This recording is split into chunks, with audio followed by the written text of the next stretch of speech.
The song He Is by Crowder from his album Milk and Honey is, man, I just can't get this song out of my head. I really love it.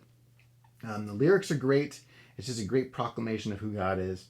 It also is nice for us to play. We've got the electric guitar has a little bit of slide, but for the most part, it's just kind of rhythm parts, just accentuating the choruses and the bridges, which is really nice. The acoustic guitar, I have it playing dual roles here. I have it doing some of the main strumming that we're doing, but also there's a banjo in the song, and I do kind of take the banjo feel and put it on the acoustic guitar that still feels like an acoustic guitar, but creates that movement and that rhythm, which allows us to kind of fill that space. If you've got a banjo player, just let the banjo player shine and do the strumming. But if you don't, I got you covered. Song's not capoed or anything, so go ahead and tune up, watch the music video, and let's get started. If you're wandering in the darkness, come to Jesus and find your way.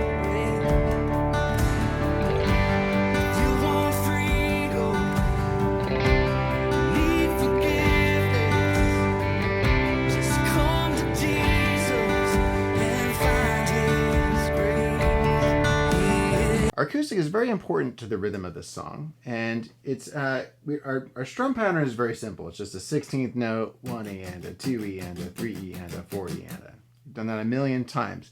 But the thing is, there's a banjo, and I wanted to bring in the banjo feel because it's really important to the rhythm of the song. And if you don't have a banjo player, which many of us don't,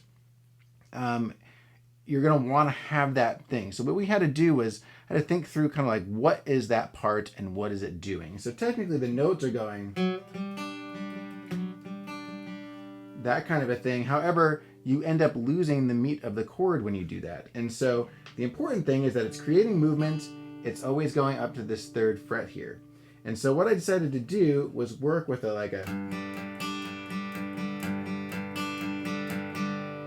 So always catching that note, 1 E and a 2 E and a 3 E and a 4 E and a.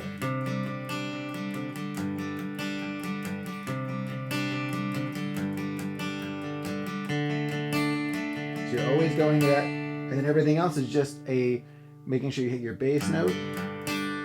So you get the down, up, down, up, down, up, down, up, down, up, down, up. Always catching the B on the note, and then you just change your chords around it.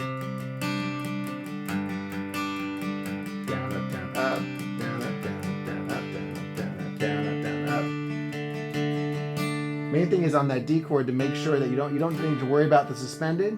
And the other thing you don't need to worry about is the G over B, that kind of passing chord in the verse and in the chorus when you're doing that picking part, because you kind of just kind of flow right over the top of it. So what I gave you below is like a basic idea in tabs of what that looks like. But you'll notice in the loop and in the way I play it, it's a lot looser. It's not individual notes. So I gave you the tab as a reference. The main thing is catching your bass note and catching that B string to give that banjo feel. Now you can totally skip that part if you want and just do the full 16th note strum. But like I said, I think that banjo part is really integral to the sound of the song. So I'll give you a loop of that down below as well as the tab. Go ahead and give that a shot, and then let's look at the walkthrough. 2 and 3 E and a 4 E and a.